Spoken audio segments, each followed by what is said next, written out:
Bonjour à tous. C'est bon côté technique, ça va? C'est bon, ça marche. Ok, super. Bien, donc tant les élus que Marie l'ont bien dit en ouverture de ces journées des entretiens d'Inchoseta, le Pays Basque est évidemment très concerné par le prix et l'envolée des prix du logement.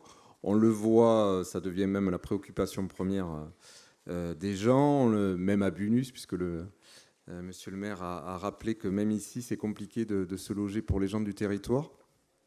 On parle de tension, on l'a dit, je ne vais pas refaire toutes les raisons, l'attractivité du territoire qui a toujours existé, le confinement qui l'a aggravé, on va dire, avec des gens qui viennent s'installer de plus en plus sur ce joli territoire, le télétravail, etc. Et donc c'est vrai que les opportunités pour les propriétaires, les investisseurs, tous ceux qui peuvent profiter de cette aubaine continuent de faire augmenter les prix. Et aujourd'hui, on se trouve avec évidemment un marché tendu, mais aussi beaucoup de tensions.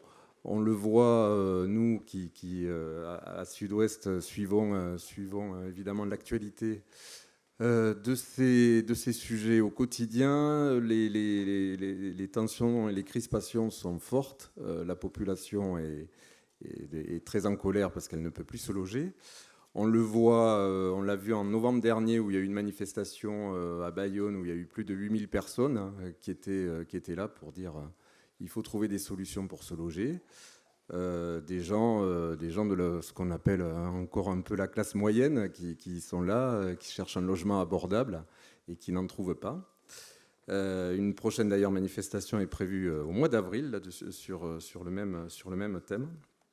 Et c'est vrai que tant les élus locaux que l'État avec la préfecture des Pyrénées-Atlantiques ont pris beaucoup de mesures ces derniers temps sur l'État avec l'accélération de l'encadrement des loyers, sur la possibilité aussi on en parlera avec nos invités, pourquoi pas le droit à déroger comme ça se fait en Bretagne, d'autres points sur rappeler le dispositif de locavantage par rapport aux mesures fiscales qui permettent de regarder aussi que pour les propriétaires qu'on peut aussi louer à l'année et pas que sur le saisonnier et les meublés touristiques au quotidien. Et puis l'agglomération Pays Basque qui met en place actuellement un principe de compensation pour aussi lutter contre les meublés touristiques. Et voilà, qui est aujourd'hui attaqué, etc., évidemment, mais avec des requêtes judiciaires. Mais je sais que l'engagement et la détermination des élus du territoire va continuer pour lutter là-dessus.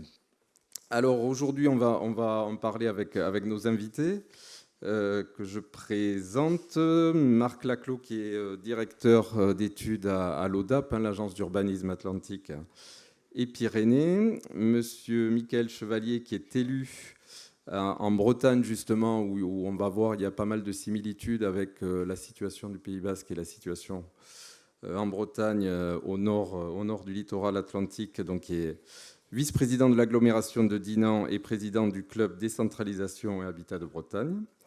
Et Jacques Frigide, qui est chargé de mission donc au Conseil général environnement et développement durable, donc économiste et qui a beaucoup travaillé notamment sur les ratios entre les revenus des ménages et le prix des loyers. Je vais commencer avec vous, monsieur Laclos. Vous allez nous brosser, on va dire, de manière plus détaillée, plus précise, ce qu'on a dit depuis le début de l'ouverture de la matinée. Mais on va le voir avec des chiffres très prégnants qui montrent que oui, c'est compliqué de se loger au Pays Basque. Alors bonjour à toutes et à tous. Je voudrais m'excuser par avance parce qu'on déroge un petit peu à la règle des entretiens puisqu'on aura un support de présentation que seuls les participants de ce côté-ci verront puisque ceux qui sont là-bas ne l'ont pas sur l'écran. Si vous l'avez ? Ah super. Mais sachez qu'il sera mis à disposition suite aux entretiens, et on a également diffusé un petit recueil de cartes sur les dynamiques démographiques et de logement sur le sud aquitain. Donc sur le principe, je vais vous présenter normalement en un peu moins de 20 minutes la situation du logement au Pays Basque. Donc ça sera forcément frustrant parce que je ne pourrai pas rentrer dans tous les détails. Donc je m'excuse par avance si parfois je suis un peu caricatural, mais je compte sur les personnes présentes dans la salle pour me reprendre si besoin. Simplement, on va commencer par quelques éléments de contexte. Ça ne sera pas forcément que du constat. Il y aura également de l'analyse. Et on va voir qu'en fait, on a un cumul de phénomènes qui pèsent sur effectivement la tension sur les besoins en logement, qui tendent en fait, ou en tout cas qui impactent les besoins en logement sur le territoire. Premier élément, sur la croissance démographique. Aujourd'hui, le Pays Basque, en tout cas selon les dernières données de l'INSEE, c'est à peu près 315 000 habitants. Et depuis 10 ans, en fait, annuellement, on gagne en moyenne 2700 habitants par an. Si on regarde par rapport à la période longue, on se rend compte que ces 2700, on ne les a jamais gagnés dans le passé, et c'est ce qu'on gagne annuellement depuis 10 ans. Il faut avoir en tête que cette croissance démographique, elle se fait principalement sur le sol migratoire. C'est-à-dire que le sol naturel est négatif, c'est-à-dire qu'il y a plus de décès que de naissances, et que donc l'accroissement de la population sur l'entièreté du Pays Basque, alors on est bien d'accord, il peut y avoir des variations territoriales sur ces éléments-là, mais de manière globale, le Pays Basque gagne la population par du solde migratoire. On pourrait se poser la question de qui vient finalement habiter le Pays Basque, ou en tout cas qui sont ces personnes qui s'installent, et se dire que comme on est au sud, comme c'est du littoral, ce sont principalement des personnes âgées, des retraités qui, après avoir travaillé dans des métropoles, viennent s'installer sur le territoire. Ce n'est pas aussi simple que ça, puisque sur les 10 dernières années également, en moyenne, il y a eu 1000 actifs supplémentaires par an aussi. Donc on voit bien qu'en fait, on est également dans une dynamique où le territoire crée de l'emploi, développe des activités économiques et, ce faisant, a besoin aussi sans doute de personnes qualifiées pour venir travailler dans nos activités économiques. Si on regarde ensuite l'évolution du parc de logement de 1968 à aujourd'hui, alors quand je dis aujourd'hui, c'est 2018, là en l'occurrence sur les données INSEE, on se rend compte que sur la longue période, le parc des résidences secondaires est passé de 12% en 1968 à 21% en 2018. Là encore, soyons clairs, on est sur l'entièreté du Pays Basque. Il peut y avoir, selon les communes ou les espaces, des différences marquées, mais c'est la moyenne. Et on se rend compte que ça a fortement augmenté. Juste pour vous dire aussi que depuis 2008, on constate que cette part dans le parc est stable. On est aux alentours de 21%. On pourrait considérer que finalement 21% c'est bien, il n'y a pas de dynamique. Mais il faut avoir en tête que finalement, si les résidences secondaires restent à une part de 21%, ça veut dire qu'elles augmentent au même rythme en volume que les résidences principales. Comment ces résidences secondaires impactent finalement le marché immobilier? Ça a été évoqué par les élus précédemment, par la présentation des travaux de la matinée. On a pu travailler pour l'agglomération Pays Basque l'année dernière sur un diagnostic sur les locations de courte durée. Et en fait, voilà comment les résidences secondaires impactent finalement le marché immobilier, ou plus précisément les prix. C'est-à-dire que, de manière générale, on sait que les résidences secondaires sont achetées par des personnes qui ont des revenus supérieurs à ceux qui habitent localement et qui donc sont prêts à payer plus cher les logements.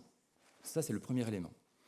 Le deuxième élément, c'est l'effet amplificateur qu'on a identifié l'année dernière sur les locations de courte durée, où puisqu'en fait les locations de courte durée permettent d'avoir une rentabilité locative largement supérieure à de la location à l'année, finalement, cette possibilité de mettre à disposition le logement en location de courte durée vient quelque part amplifier son prix.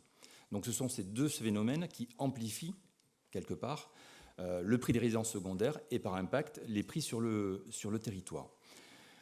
Simplement pour vous dire que ce n'est pas que les résidences secondaires qui augmentent les prix de manière générale sur le marché immobilier. S'il n'y avait pas de résidence secondaire, le prix des résidences principales augmente. Ce qu'on constate, c'est que la présence de résidences secondaires amplifie l'augmentation des prix. Si on va un petit peu plus loin et qu'on se pose la question sur finalement les résidences principales et leur statut d'occupation, avec cette réflexion derrière est-ce qu'il y a une attrition finalement d'une partie du parc des résidences principales? Et j'y reviendrai un peu plus loin ensuite.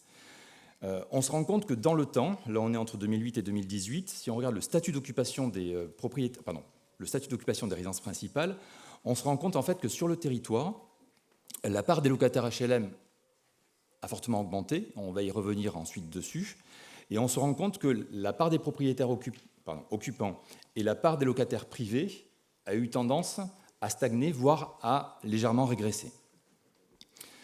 Cet élément, même si ce n'est pas nous qui avons traité les données, par exemple, Bien Ici, le site que vous devez connaître, évoque par exemple sur le territoire, on a une réduction de l'offre locative de l'ordre de 20 à 30%.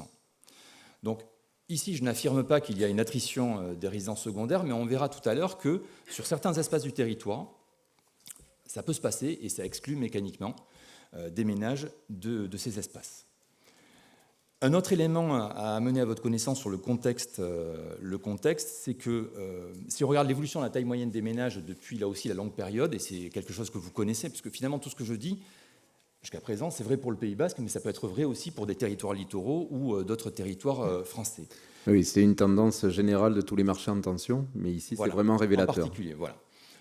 Si on regarde l'évolution de la taille moyenne des ménages, et finalement derrière aussi l'évolution sociétale, on se rend compte que de 1968 à aujourd'hui, on est passé d'une taille moyenne de ménage de 3,3 à 2 aujourd'hui, ce qui veut dire que quelque part, les besoins en logement sont aussi différents. C'est-à-dire que finalement, à l'époque, avec une taille moyenne des ménages de 3,3, on a besoin de 300 résidences principales pour loger 1000 personnes, et aujourd'hui, eu égard à la taille moyenne des ménages, on a besoin de 500 résidences principales pour loger le même nombre de personnes. Donc là aussi, ce sont des besoins qui sont endogènes, que le territoire génère par le desserrement des ménages, mais il faut l'avoir en tête aussi, et ça pèse ou ça impacte les besoins en logement. Donc, sur cette première partie, où on était sur les éléments de contexte, vraiment vous dire qu'on a un cumul de phénomènes sur le territoire, certains qui peuvent être plus intenses que d'autres, qui impactent fortement les besoins en logement. Merci déjà pour cette première photographie.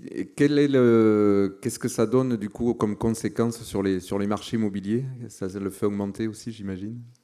Alors, c'est ce qu'on voulait vous présenter ensuite. La deuxième partie de mon exposé est relative à la situation des marchés immobiliers. Si on regarde les transactions dans l'existant, et là, on n'a pas la longue période, comme j'ai pu vous l'évoquer précédemment avec les données INSEE, mais là, on est depuis 2006. On constate ici que les mutations, à la fois de maisons et à la fois d'appartements, ont augmenté, on va dire, fortement depuis les années 2010, et que sur les dernières années, quand je dis les dernières années, c'est entre 2015 et 2020, on est sur des volumes de mutations extrêmement importants sur le territoire, tant du point de vue des appartements, puisqu'on est à plus de 3000 mutations en moyenne par an, sachant, excusez-moi, parce que comme vous ne voyez pas forcément la source vu la distance, sur l'année 2020, c'était l'année du Covid, et les données qui vous sont montrées ici sont incomplètes. Donc en fait, c'est un palier bas, potentiellement, véritablement, en réalité, le chiffre est bien au-dessus des 3377. Oui, ça a dû bien augmenter depuis, oui. Donc, pour vous dire que on est sur un palier haut à plus de 3000 mutations par an sur les appartements et sur les maisons, et que ça se traduit également sur l'évolution des prix moyens de vente, puisque sur les maisons, on se rend compte que depuis les années 2013-2015, on est passé d'un prix moyen, alors j'entends la structure du parc, etc., mais grosso modo d'un prix moyen de 291 000 euros à plus de 368 000 euros aujourd'hui pour une maison. Et pour les appartements, on a la même dynamique, puisqu'on est passé d'environ 170 000 euros à plus de 211 000 euros aujourd'hui. Sachant que sur les appartements en plus, on peut avoir un effet de structure, c'est-à-dire qu'en fonction des années, ce n'est pas les mêmes tailles de logements qui sont vendus, etc. Et donc ça peut jouer sur le prix moyen, mais on voit qu'il y a une hausse importante depuis le milieu des années 2010. Là aussi, on n'a pas aujourd'hui d'analyse sur l'effet du Covid. On le verra un peu plus tard sur une petite enquête qu'on a réalisée auprès des agents immobiliers en 2021. Ce seront des éléments qui seront à regarder dans les prochains mois ou les prochaines années. Sur la production neuve et la promotion immobilière, donc sur le marché, on voit une augmentation de mutation et des prix qui augmentent. Et maintenant, on va aller regarder la production neuve et la promotion immobilière. Sur la production neuve, là aussi, sur un pas de temps d'environ 10 ans, on constate que les mises en chantier et le logement autorisé ont connu un pic à partir de 2012-2013 et que depuis cette période, on a une tendance à la baisse. Donc en fait, on a moins de mises en chantier et moins de logements autorisés, ce qui semble logique, depuis à peu près cette période. Et au fur et à mesure, on descend d'un certain nombre de paliers. Du côté de la promotion immobilière, là on bénéficie en fait de leur retour d'expérience puisqu'on a un dispositif qui s'appelle l'Observatoire de l'immobilier du Sud-Ouest qui présente chaque année les résultats de la promotion immobilière privée. Ils ont fait leur conférence cette année à Biarritz au mois d'avril, si je ne vous dis pas de bêtises. Et là, effectivement, le message qu'ils ont relayé lors de cette conférence, puisque là ce sont leurs éléments chiffrés et les constats qu'ils évoquent, c'est qu'on a une baisse constante des mises en vente depuis 3 ans. Les données qui sont exposées là sur le graphique ne concernent pas le Pays Basque. On est sur le sud aquitain et ensuite en dessous, vous avez la part que représente le BAB, Bayonne-Anglet Biarritz, sur cette promotion immobilière privée, sachant que Bayonne-Anglet Biarritz représente à peu près 80 à 90% de la promotion immobilière privée qui est dans l'Observatoire immobilier du Sud-Ouest. Donc en fait, ce qu'ils nous disent globalement, c'est qu'on est en baisse constante depuis 2019 sur l'évolution des mises en vente et qu'en termes de stock, aujourd'hui, ils n'ont qu'un stock théorique de 6 mois. Donc en fait, ils évoquent une pénurie de leur côté, une pénurie de logements, et de fait, et on le verra aussi ensuite, c'est qu'ils anticipent une forte augmentation des prix sur les prochains semestres, voire les prochaines années, au regard de la taille du stock actuel, n'y voyant, enfin en tout cas les stocks étant théoriques étant très faibles. Sur le marché locatif privé... oui, quelles sont les conséquences? Alors, là, les conséquences, on les verra peut-être tout à l'heure, mais en tout cas, sur le marché locatif privé, on a, enfin, l'agence pilote pour ses membres, ou en tout cas anime l'Observatoire local des loyers, et c'est là que je vous évoquais la question de l'attrition des résidences principales précédemment, où on voit qu'en fait, sur certains espaces du territoire, sur les dernières années, on a une diminution du parc locatif privé. Cette diminution, elle va concerner principalement des espaces littoraux ou des quartiers littoraux ou des espaces dans les centres-villes. Et on a une augmentation plutôt des logements privés locatifs, plutôt en périphérie ou des villes ou du territoire. Donc bien entendu, excusez-moi, là aussi, l'Observatoire local des loyers n'est pas sur l'entièreté du Pays Basque, donc c'est pour ça que sur la carte, vous n'avez pas tout le Pays Basque.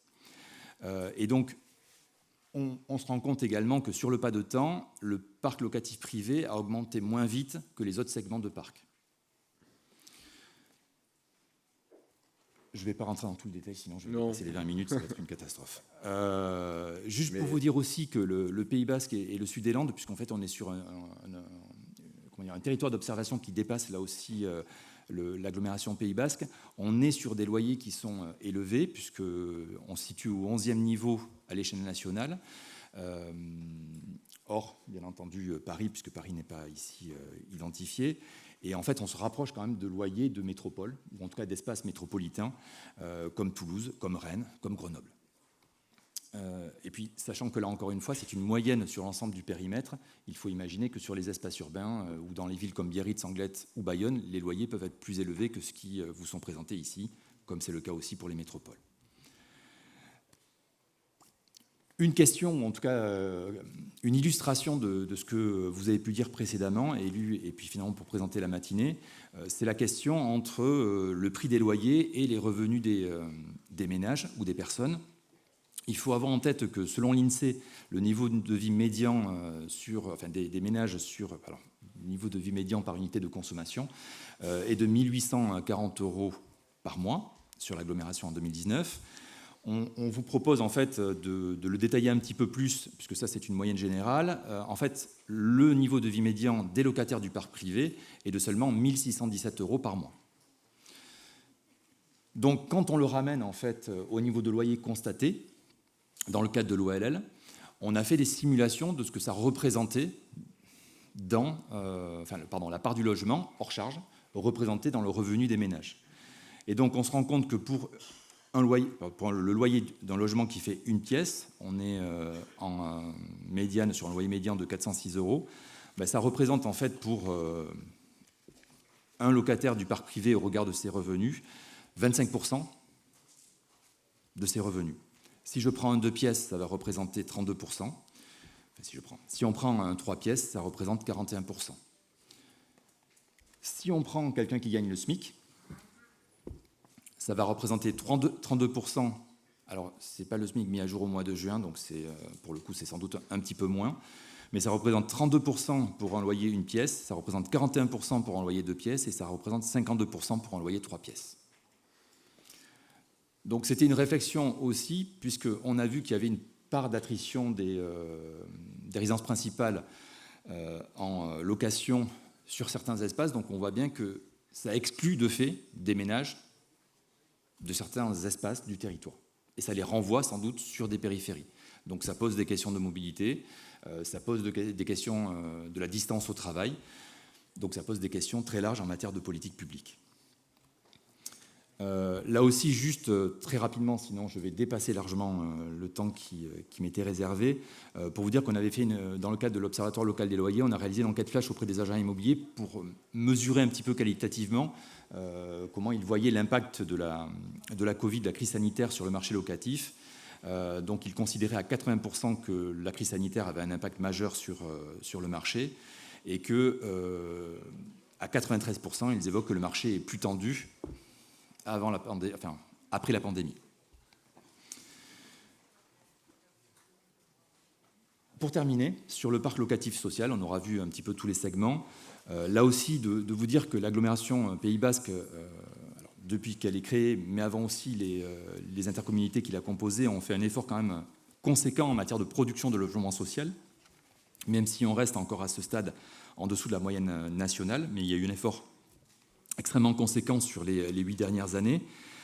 Pour autant, cette production aujourd'hui ne parvient pas à contenir l'évolution de la demande, puisque, vous le verrez de toute façon sur le support et pour aller vite, cette demande continue à croître.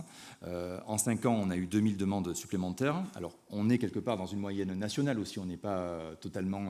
voilà, mais comme on était un peu en retard au départ, ça met encore plus la pression et la tension. Et puis on vous proposait là aussi, pour vous illustrer la situation de la tension sur le logement social au Pays Basque, quelques ratios, notamment le ratio sur la demande 2020 par rapport à 1000 logements dans le parc, où on est à un niveau de 625. Et si on le compare au niveau français, au niveau de l'Aquitaine historique et des Pyrénées-Atlantiques, on est largement au-dessus de ces autres territoires. Et de même sur le nombre de mois d'attente, où on est à 21 mois d'attente sur le territoire. Oui, ça illustre parfaitement les difficultés et tout ce que l'on dit depuis l'ouverture de ces travaux ce matin. Monsieur Chevalier, vous êtes, je vous le rappelle, un élu de Bretagne. Est-ce que ces statistiques qu'on a vues sur le Pays Basque, c'est un peu les mêmes en Bretagne? Oui, la même évolution? Bonjour à toutes et à tous. Alors, comme comparaison n'est pas raison, moi je vais peut-être rentrer un petit peu moins dans les chiffres et rester plutôt sur un témoignage de ce qui peut se faire aujourd'hui en Bretagne, pour justement essayer d'apporter, en tout cas si ce n'est des réponses complètes, une amorce de comment travailler pour faire en sorte d'essayer de construire collectivement des réponses. Alors peut-être me représenter rapidement. Alors je suis pour ma part maire d'une commune de 1180 habitants au sud de l'agglomération de Dinan, d'ailleurs la commune la plus au sud, donc en plein territoire rural. Donc vice-président à Dinan Agglomération en charge de l'habitat et des gens du voyage et de la politique de la ville. Et puis donc président du club Habitat et Décentralisation. Et depuis quelques semaines, coprésident du CRHH, du comité régional de l'habitat, du fait de l'application de la loi 3DS. Donc j'ai pu atteindre cette mission portée par mes collègues pour représenter l'ensemble des collectivités bretonnes. Comme je le disais, donc plutôt un témoignage, et je m'excuse aussi par avance, je vais devoir partir pour midi parce qu'il faut que je sois de retour de bonne heure demain matin en Bretagne, mais je suis accompagné de Patricia Salaker-Ornou, qui est aussi membre du club et vice-présidente à Brest Métropole, qui éventuellement pourra répondre à vos questions au cours du déjeuner si vous avez besoin de formations complémentaires. Alors peut-être d'abord vous représenter qu'est-ce que le club Habitat et Décentralisation. C'est vrai que c'est quelque chose d'un petit peu particulier qui, à notre connaissance, n'existe qu'en Bretagne. Alors, on a l'avantage, en tout cas, moi, je le considère comme un peut-être avantage. bientôt au Pays Basque, qui sait. Oui, voilà, peut-être. Mais nous avons l'avantage d'être une petite région, quelque part, puisque nous avons 4 départements et nous avons surtout des relations qui ont été construites depuis très longtemps, nonobstant, je dirais, toute présence politique. Et c'est bien tout l'intérêt de cette association, puisqu'elle regroupe un nombre conséquent donc, des collectivités bretonnes.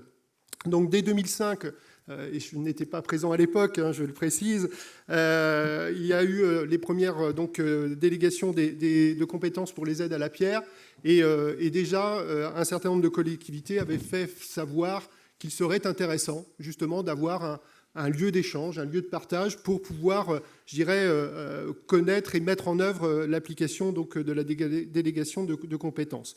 Donc il y a eu un certain nombre de réflexions qui ont été portées avec les EPCI.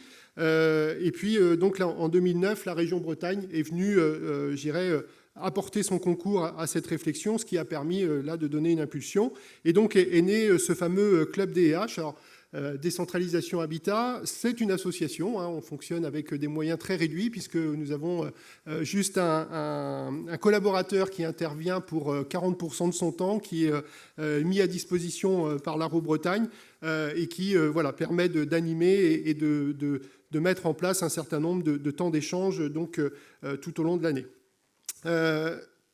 L'objectif, comme je le disais, c'était donc de réunir et de renforcer les partenariats entre les acteurs de l'habitat. Et c'est pourquoi, au-delà des EPCI, sont également présents donc la région Bretagne, depuis peu quasiment l'ensemble des départements bretons, puisque ça s'est fait en cours d'année, et puis également l'ARO, que je citais à l'instant, et puis la Banque des territoires, qui est aussi un acteur essentiel lorsque l'on parle notamment de logement social.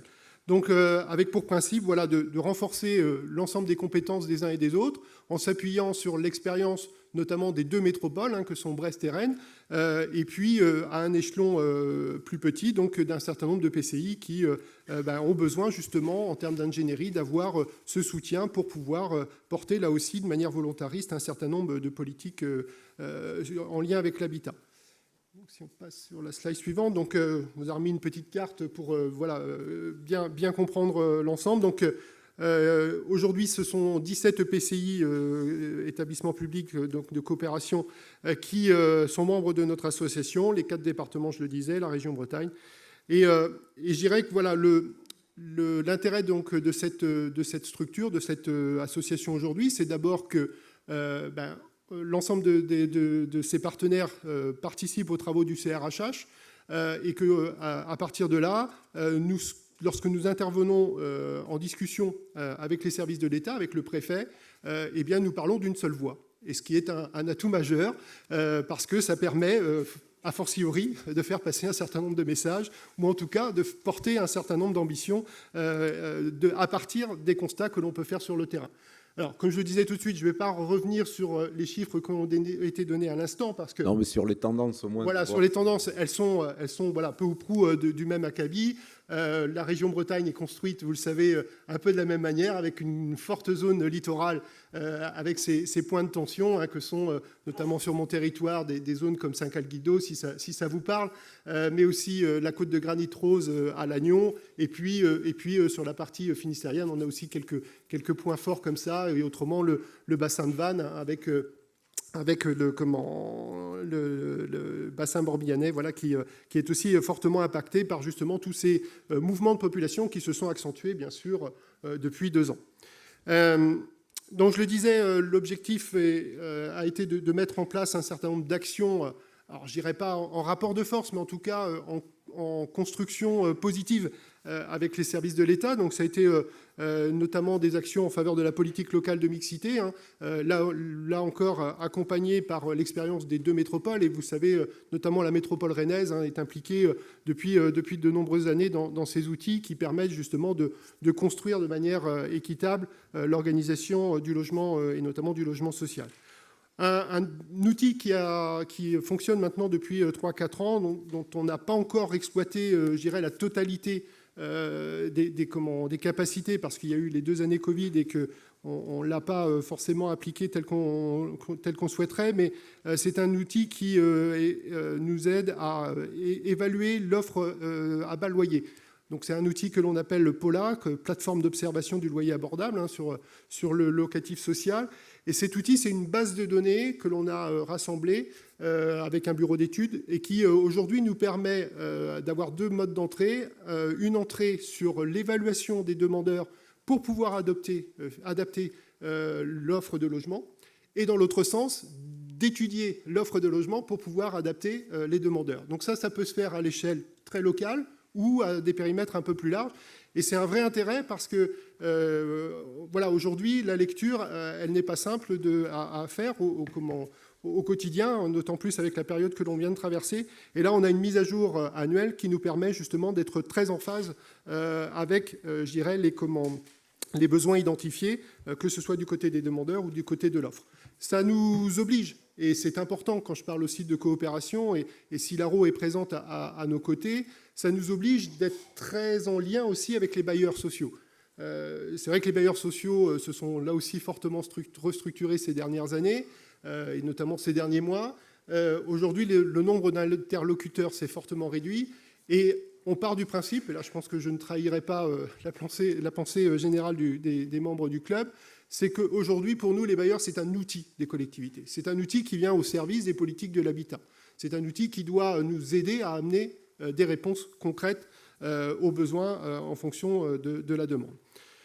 Dernier exemple que je peux citer, parce que je crois qu'il a fait couler beaucoup d'encre au niveau local, mais aussi au niveau national, c'est l'expérimentation Pinel-Breton. Le Pinel-Breton qui a été là aussi le fruit d'une longue discussion avec les services déconcentrés de l'État, qui a abouti à une discussion avec les services de Bercy. Et là, je peux vous assurer que ça n'a pas été simple. Et si cette expérimentation, je crois que je peux le dire ainsi, a abouti à justement une réorganisation de l'évaluation et de la notation de la tension sur la région Bretagne, et donc nous a permis d'adapter les capacités de construire dans le cadre du dispositif Pinel sur des communes qui n'étaient pas forcément identifiées en tension par les services de l'État. Eh bien, c'est parce que nous avions cette expérience de longue haleine qui nous a permis de nous mettre tous autour de la table, de demander à certains de se débarrasser de quelques carreaux pour les redonner à d'autres, et donc du coup de venir construire du logement privé pour le coup, mais en partie, et promouvoir l'investissement sur des lieux qui en avaient vraiment besoin. Et ça, je crois que c'était vraiment l'objectif.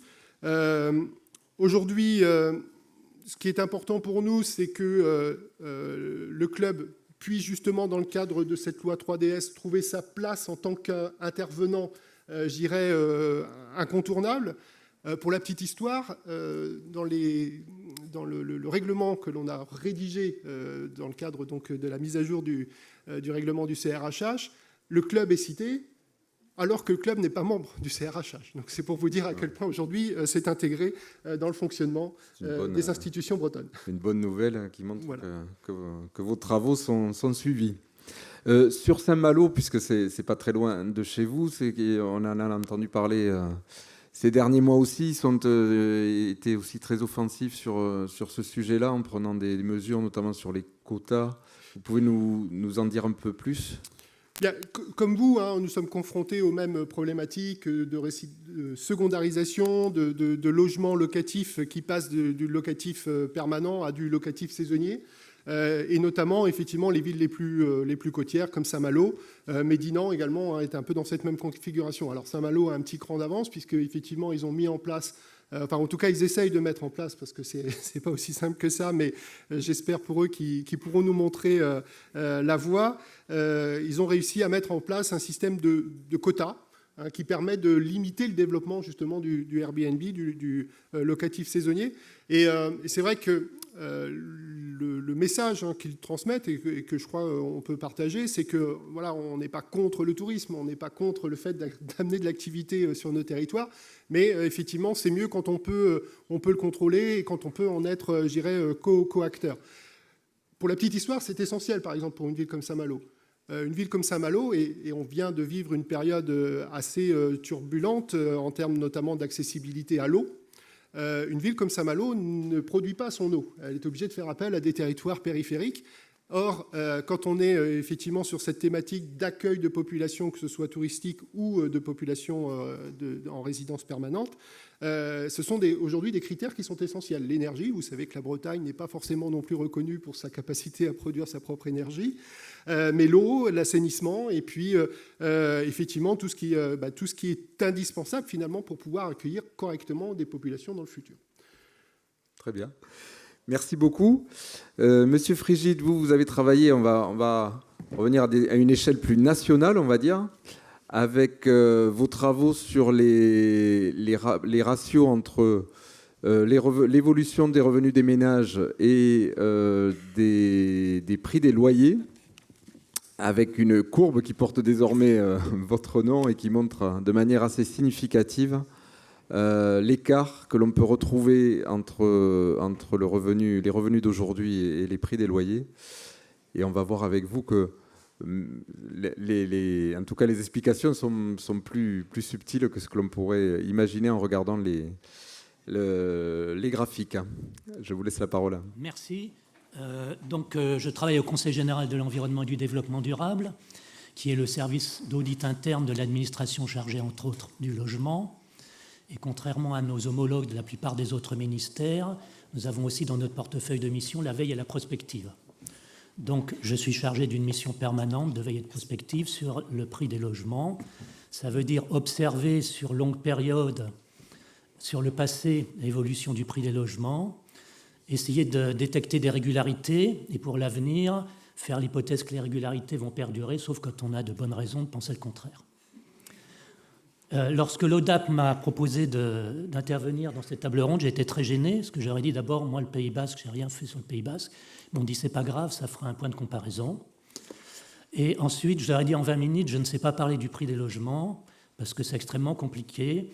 Plus exactement, quand on parle de prix des logements, il y a toujours deux prix. Il y a le prix du bien et le prix du service. Le prix du bien, c'est le prix de vente. Le prix du service, c'est le loyer. On peut parler des loyers en 20 minutes. En tout cas, moi, je ne sais pas parler des prix en 20 minutes. Donc, on s'est mis d'accord sur une présentation sur les loyers. J'espère vous montrer qu'il y a quand même des choses à dire. Et ce que je vais vous proposer, c'est de comparer trois approches de la comparaison des loyers et des revenus, puisque le marché du logement, c'est la rencontre d'un côté les revenus, puis de l'autre côté les loyers et les prix. Et vous allez voir que selon l'approche que l'on choisit, si on est près de garde, on peut tirer des conclusions complètement opposées. La première approche, c'est celle-ci. Donc, on divise l'indice des loyers observés de l'INSEE.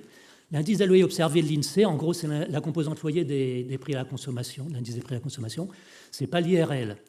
J'insiste là-dessus parce que pour les fans de Google, si vous rentrez indice des loyers INSEE dans Google, comme le faisait remarquer un universitaire du Nord, on vous sort l'IRL.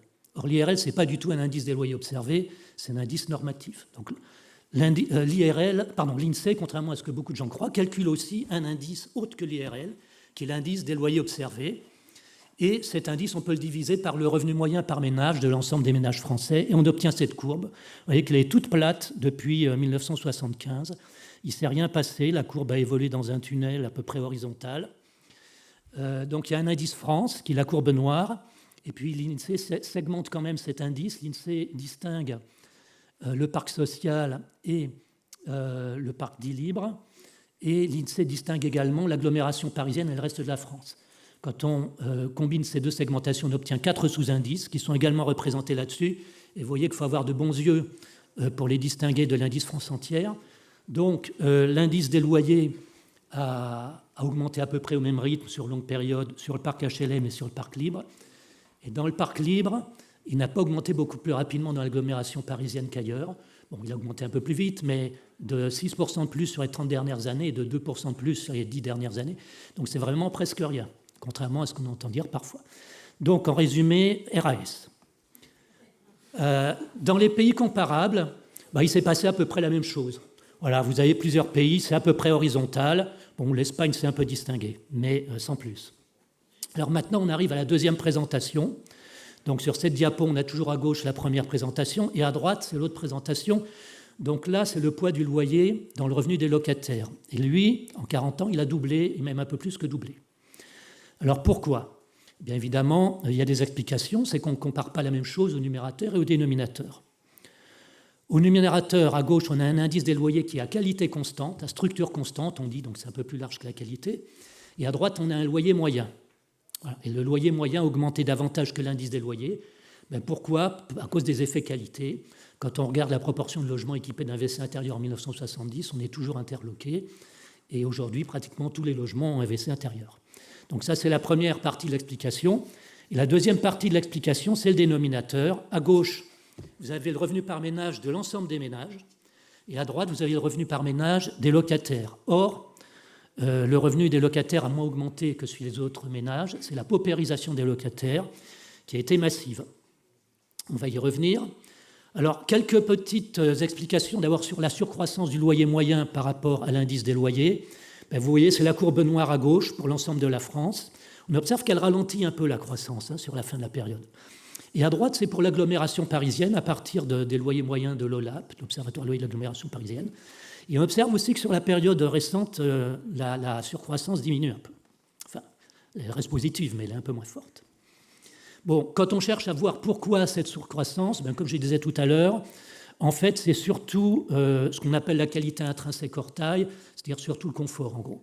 Les effets taille et localisation ont assez peu joué, en tout cas à un niveau national. À un niveau plus local, si on regarde une région française, ou si on regardait les maisons en province, choses comme ça, il pourrait y avoir des effets. Mais au niveau national, il y en a eu peu. Bon, alors ensuite, on arrive au deuxième facteur de différenciation des deux courbes que je vous montrais, c'est la paupérisation des locataires. Elle a été massive, puisque de 1970 à 2013, elle a été de 29%. Donc ça veut dire qu'en gros, en ramenant tout à des revenus de 2013, qui est la dernière enquête logement, eh bien le ménage français moyen avait 3 000 euros par mois. En 1970, eh bien, il avait la même chose, moins le gain de pouvoir d'achat normal des Français, et le locataire avait aussi la même chose. Mais en 2013, le locataire, lui, il n'avait pas 3 000 euros, il n'avait que 2 000. Ce n'est pas du tout la même chose de se loger quand on gagne 2 000 euros et quand on en gagne 3 000. Voilà. Donc ça, c'est un phénomène majeur et dont, à notre avis, on parle assez peu, mais qui est très structurant quand on essaie d'étudier les conditions de logement des ménages sur 30 ans. Donc vous l'avez sur ce graphique, les courbes bleues, c'est le locataire, elles baissent, les courbes roses montent, enfin pas tout à fait. Les accédants à la propriété, le revenu est resté à peu près proportionnel à celui du Français moyen. Par contre, c'est les propriétaires non accédants, donc ceux en gros qui n'ont plus besoin de rembourser de mensualité, dont le revenu a beaucoup augmenté. On dit autrement, les gains de pouvoir d'achat sur les 40 dernières années sont allés en totalité aux propriétaires et zéro aux locataires, c'est-à-dire qu'un locataire moyen a le même pouvoir d'achat. Je ne parle pas du pouvoir d'achat immobilier, je parle du pouvoir d'achat général, qu'en 1970. Bon, alors pourquoi ? Il y a une explication qui est donnée, généralement qui ne suffit pas. C'est l'idée qu'au fur et à mesure que le nombre de propriétaires occupants a augmenté, eh bien, le réservoir de locataires s'est vidé par le haut. Or, en fait, il s'est assez peu vidé.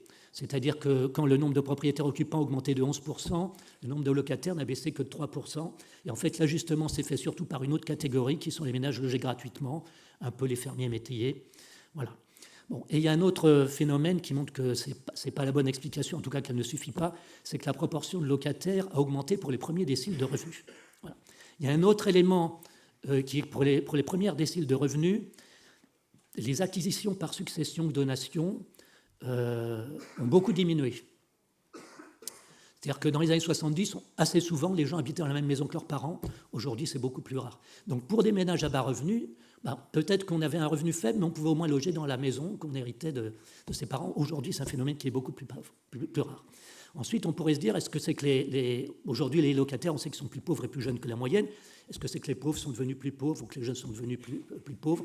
Bon, on n'a pas le temps de rentrer là-dedans, mais la réponse, c'est que les jeunes sont devenus plus pauvres. Il y a eu une paupérisation massive des locataires.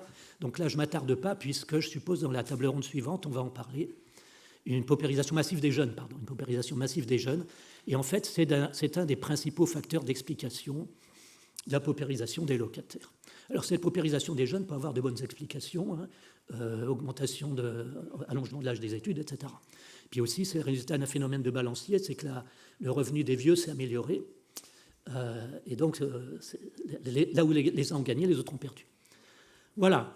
Alors, on ne va pas s'attarder davantage sur les causes, on va arriver aux conséquences. Parce que ça a des conséquences fondamentales sur la politique du logement et sur son coût. Les aides au logement vont en grande majorité au secteur locatif, c'était 58% en 1984, aujourd'hui c'est 84%. Et la politique du logement, c'est une politique sociale dont la cible principale des locataires a peu diminué en proportion du nombre de ménages, et par contre c'est massivement paupérisé. Donc une politique sociale ciblée sur une population qui se paupérise, si on va avoir un résultat identique, ben ça coûte de plus en plus cher. Et si en plus on veut améliorer les conditions de logement des ménages, ça coûte de plus en plus cher. Voilà. Donc l'exemple inverse, c'est le minimum vieillesse. Sous l'effet de l'amélioration des retraites, il y avait 2 millions de bénéficiaires du minimum vieillesse à sa création en 70. Aujourd'hui, il y a plus de 500 000 bénéficiaires de l'ASPA. Et tout ça, ça peut se quantifier. Tout ça, ça peut se quantifier. On parle de la définition du taux d'effort net, qui est considéré comme la mesure de l'efficacité de la politique. Bon, ça, on pourra en discuter. Le taux d'effort net, il est écrit en bas, donc c'est le loyer plus les charges moins l'aide. Alors, on va prendre le cas des aides personnelles au logement, mais on pourrait prendre le cas d'autres aides. Et le tout divisé par le revenu du locataire. Et quand on combine tout ça, là, il faut faire confiance aux mathématiciens. On obtient cette équation. Il ne faut pas vous en faire. J'ai présenté cette équation en 2015 à une commission de députés. Ça s'est très bien passé. Les députés sont à l'image de leurs électeurs. Et ça s'est très bien passé. Donc, en gros, c'est le dilemme du Premier ministre. C'est le dilemme du Premier ministre. C'est l'équation fondamentale à laquelle est soumis un Premier ministre quand il doit arbitrer entre son ministre du Logement et son ministre du Budget. À gauche, vous avez la variation des aides, du coût des aides. Donc là, le ministre du Budget dit « je veux que ça baisse ». Juste à droite, vous avez la variation du taux d'effort. Et là, le ministre du Logement dit « quand même, il faudrait que ça baisse ». Il se trouve que la somme des deux au facteur Q près est égale au membre de droite. Et donc, plus le membre de droite est faible, plus la tâche du Premier ministre est facile. Malheureusement, le membre de droite n'est pas faible. Alors, si on prend un monde idéal, du point de vue du Premier ministre, le premier terme du membre de droite, c'est la variation du taux d'effort brut. Autrement dit, c'est la variation du ratio loyer sur revenu. Et on a vu tout à l'heure que cette chose-là a doublé en 40 ans. Donc, cette variation est absolument pas nulle. Ensuite, on a la variation du loyer plus charge. Dans un monde idéal, ils augmenteraient à peu près comme le revenu moyen par ménage. Mais malheureusement, on a vu tout à l'heure que ça augmente plus vite. Et puis évidemment, à droite, on a quand même le nombre de locataires, en tout cas en proportion du nombre de ménages, et lui, il ne baisse pas. Alors on pourrait rêver d'une grande politique de l'accession qui ferait baisser le nombre de locataires. C'était un peu l'idéal en 1977, hein. Mais ce n'est pas ce qui s'est passé. De toute façon, ça aurait un coût aussi. Voilà. Autrement dit, il est très difficile d'être Premier ministre. Alors, en fait, c'est cette équation qui explique la fameuse dérive des aides personnelles au logement dont on a parlé pendant des décennies. Ce n'est pas dû du tout aux aides personnelles au logement. Vous voyez d'ailleurs que la formule de calcul n'intervient pas là-dedans, la formule de calcul des aides. Vous pouvez changer 3 coefficients dans la formule, ça ne changera pas la formule. Ça ne changera pas l'équation, pardon. Et évidemment, c'est la clé, c'est une des clés pour comprendre, pour faire la prospective budgétaire sur les aides personnelles, et donc sur le budget du logement, puisque les aides personnelles représentent à peu près la moitié. Alors après avoir écrit une équation, on peut passer à l'application numérique. Et donc, aux conditions des 40 dernières années, en gros, on voit que pour que le taux d'effort net des ménages locataires reste constant, il aurait fallu que le poids dans le produit intérieur brut des aides personnelles au logement locatif augmente de 5% par an, ce qui fait une multiplication par 7 en 40 ans, ce qui voudrait dire que le budget des aides personnelles au logement locatif serait bien supérieur au budget de la défense nationale. Donc c'était impensable. Et encore une fois, ce n'est pas la faute des aides personnelles. Et ce n'est pas la faute non plus de la croissance des loyers. On a vu qu'en tout cas que l'indice des loyers, il ne s'est rien passé sur l'indice des loyers de l'INSEE. Il a augmenté comme le revenu moyen par ménage, comme les autres pays. L'origine de tout ça, c'est 2 choses. C'est l'amélioration du parc, parce que tout a un prix. Et puis, c'est la paupérisation des locataires qui a été massive. Voilà. Maintenant, on passe à la 3e approche. Je pense que je suis dans les délais. On est très bien. On est très bien. Bon, donc la 3e approche, c'est autre chose. C'est l'approche comptabilité nationale. Donc, en comptabilité nationale, quand on calcule la dépense de logement des ménages, eh bien, pour les locataires, on tient compte du loyer qu'ils payent. Et pour les propriétaires, on tient compte de ce qu'on appelle les loyers imputés. C'est le loyer qu'ils paieraient s'ils étaient locataires de leur logement. Voilà. Donc ça suppose de les calculer, ce qui peut présenter certaines difficultés. Et ici, on a comparé ces ratios donc, de la dépense de logement qui représente le loyer plus des petites choses, 20%, l'énergie liée au loyer, enfin des choses comme ça, et rapporter au revenu moyen par ménage. Donc la première chose qu'on voit sur cette comparaison internationale, sur la droite, c'est que les ratios sont très proches dans 3 pays, la France, le Royaume-Uni et l'Allemagne. Donc, parfois, on entend dire « Ah là, c'est beaucoup moins cher de se loger en Allemagne ». Ben, pas si on en croit cette représentation-là. Et idem avec le Royaume-Uni, les gens disent « Mais c'est beaucoup plus cher au Royaume-Uni ». Ben, pas si on croit cette représentation-là. C'est la première chose qu'on voit. La deuxième chose, pour le Royaume-Uni, on a représenté 2 courbes, parce qu'il y a eu une forte révision des loyers imputés en 2016. En tiers T, vous avez la courbe avant la révision, vous voyez qu'elle augmente fortement, et en trait plein, vous avez la courbe après la révision, et elle est horizontale. Et vous voyez que c'est une révision massive, puisqu'au milieu des années 60, ça a été une multiplication par 2.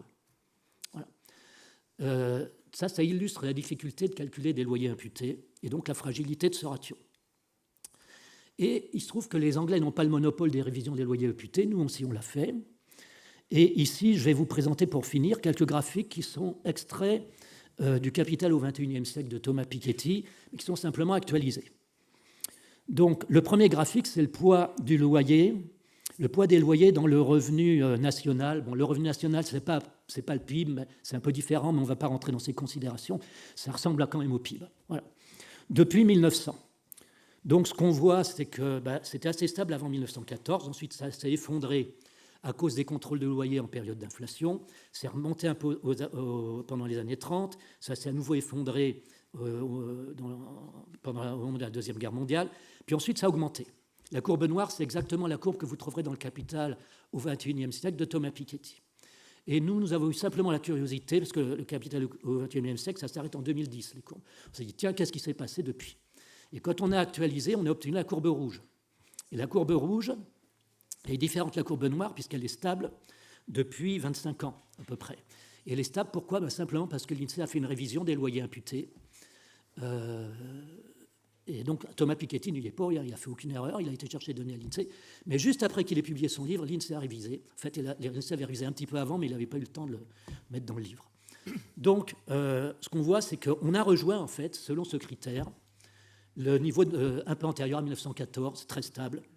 Donc ici, il ne s'est rien passé entre 1914 et 1997. Si on avait dormi entre les deux, on n'aurait rien vu. Bon, et il se trouve que ça a des grosses conséquences sur une des thèses de Thomas Piketty. Vous savez qu'une des thèses de Thomas Piketty, c'est que on divise le revenu national en 2 composantes, le revenu qui provient du capital et le revenu qui provient du travail. Et le revenu qui provient du travail. Une des thèses de Thomas Piketty, c'est que sur les dernières décennies, la part qui provient du travail a diminué et la part qui provient du capital a augmenté. Voilà. Donc il faudrait prendre des mesures correctives, etc. Donc en noir, vous avez la courbe que vous trouvez dans le Capital au XXIe siècle. Et en rouge, vous avez la courbe actualisée. Piketty, encore une fois, n'a fait aucune erreur, simplement l'INSEE a changé les chiffres. Et vous voyez que la courbe rouge diminue. Autrement dit, la part du capital dans le revenu national en France a diminué au cours des 25 dernières années. Bon, voilà. Donc, quand j'ai fait cette actualisation, j'en ai parlé à Thomas Piketty, qui d'ailleurs m'a aidé, parce qu'il était beaucoup plus fort que moi, et il m'a dit, j'en prends acte. Voilà. Donc, comme quoi, en guise de conclusion, le sujet du rapport des loyers et des revenus dépasse largement le seul domaine du logement. Ensuite, vous pouvez imaginer qu'il y a bien d'autres approches du ratio loyer sur revenu, notamment des comparaisons dans l'espace. On trouve généralement que les loyers sont très liés dans l'espace aux revenus des ménages, avec quand même un élément perturbateur qui sont les résidences secondaires, mais je ne rentre pas là-dessus. Ensuite, un phénomène majeur qui est la paupérisation tendancielle des locataires et qui me paraît trop souvent négligé dans les analyses qu'on peut faire sur longue période.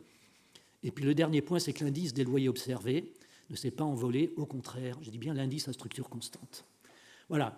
En fait, cette présentation est extraite d'un ensemble de travaux. Je vous ai mis les adresses Internet. La présentation sera sur le site de l'ODAP. Je vais la mettre aussi sur mon site. Et tout en bas, je vous ai mis l'indice des loyers d'habitation de l'INSEE, au cas où vous auriez du mal à le trouver, pour aller vérifier que la courbe horizontale l'est bien, si vous avez envie de le faire. Voilà, je vous remercie. Merci beaucoup.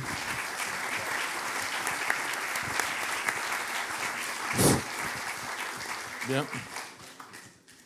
Alors, on ne va pas rentrer dans la résolution des équations parce qu'on n'aura pas le temps. Voilà, On s'arrête là ? on va s'arrêter là. Très bien. Par rapport aux 2 autres tables rondes. Parfait, parfait.